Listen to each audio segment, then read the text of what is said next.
You finally decided on your GPU. Let's say it's the RTX 5070. You go online to buy it, and suddenly there are 6 different versions staring back at you. One's from ASUS, one's from MSI, one's from Gigabyte, another one's from Zotac. They all say RTX 5070 on the box, but they cost completely different amounts. So which one do you actually buy? Here's the thing most people don't know. Every one of those cards has the exact same chip inside. The difference? Everything around it. In this video, we're breaking down every major GPU brand in 2026, who makes them, what makes them different, and which one is actually worth your money. The foundation. How the GPU market actually works. Before we talk about any brand on this list, we need to understand one thing. There are 2 completely different levels of companies in the GPU world. Level 1, the chip designers. These are the companies that actually design the GPU chip itself.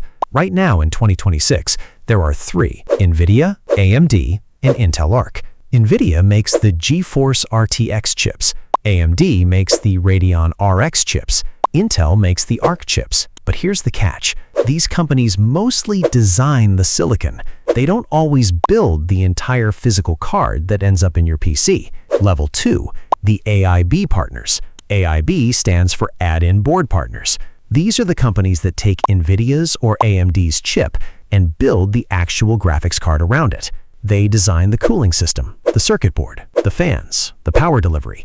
So when you buy an RTX 5070 from ASUS, you're buying Nvidia's brain inside ASUS's body. That's why the same chip can come in so many different versions. And that's why brand choice actually matters. Let's start with Nvidia itself. Nvidia sells their own version of select cards, called the Founders Edition, or FE. These are reference design cards built in-house by Nvidia. They look clean, they're well-built, and Nvidia's dual-fan FE design actually runs surprisingly cool for how compact it is. The catch? They often sell at MSRP, they're harder to find, and they don't have the same level of aftermarket support as big AIB partners. Best for someone who wants the pure Nvidia experience and doesn't want to overthink it. ASUS. ASUS is probably the most well-known AIB partner in the world, and for good reason. They have 3 main GPU lines: ROG Strix, the flagship, premium cooling, premium price, aggressive gamer aesthetic, aimed at enthusiasts who want the absolute best thermal performance, tough gaming, the sweet spot, military-grade capacitors,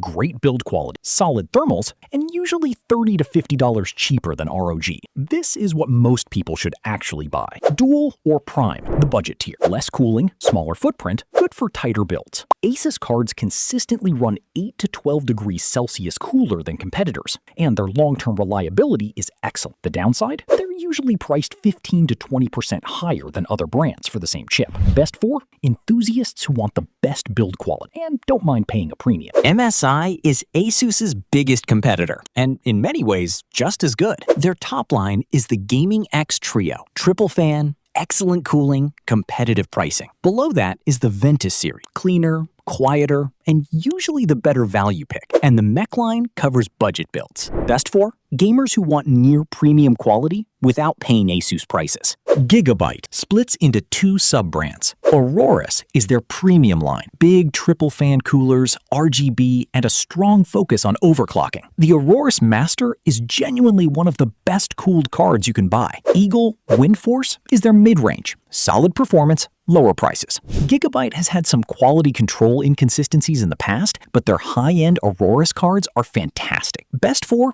overclockers and performance enthusiasts who want a statement card. Zotac occupies a unique position. They're the go-to brand for small form factor builds. Their mini series of GPUs fit into tiny ITX cases where larger cards simply won't. Their flagship Trinity line is full-size and competitive. Zotac doesn't always lead in thermals, but they're reliable, often priced well, and dominate the small PC market. Best for mini ITX and small PC builders. PNY is one of the quieter brands on this list, but they've been building cards for decades. Their XLR8 gaming line is their premium tier, with triple fan coolers and solid overclocks. PNY cards are often among the best value options when the other brands are sold out or overpriced. Best for budget-conscious buyers looking for a reliable card at a fair price. Now let's talk AMD. While Nvidia's AIB partners largely also make AMD cards, like ASUS, MSI, and Gigabyte, AMD has a few exclusive partners that only build Radeon cards. And those brands are often the best in class for AMD GPUs. Like Nvidia, AMD makes their own reference cards for some models. They tend to be well priced and available at launch,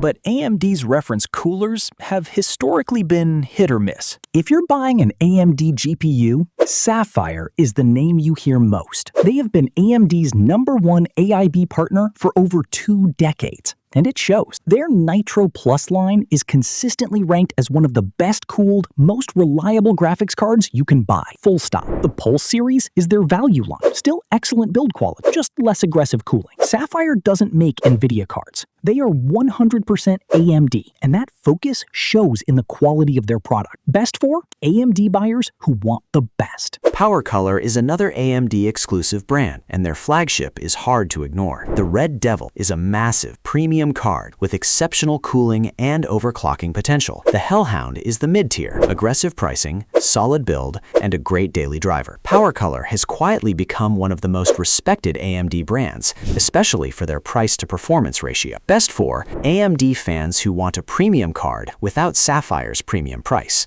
XFX is one of the oldest GPU brands still standing. They've been AMD exclusive since dropping Nvidia years ago. Their modern Speedster Merc and Kick lines have actually impressed a lot of reviewers in recent years. XFX often competes directly with PowerColor on pricing, making them a solid alternative pick for AMD budget builds. Best for budget AMD buyers who don't want to compromise on build quality. ASRock is better known as a motherboard company, but their GPU division has grown significantly. They cover both Nvidia and AMD, with their Phantom Gaming tier at the top and Challenger below it. ASRock tends to deliver good performance at budget-friendly prices, not flashy, but dependable. Best for budget builds and first-time PC builders. Section 4. Intel Arc. And then there's Intel. Yes, Intel makes graphics cards now. The Arc B series is their current lineup in 2026, and honestly, it's better than most people give it credit for. Intel Arc cards are primarily sold by their AIB partners, ASRock, Sparkle, and a few others. They're priced aggressively, support DLSS competing upscaling via XESS,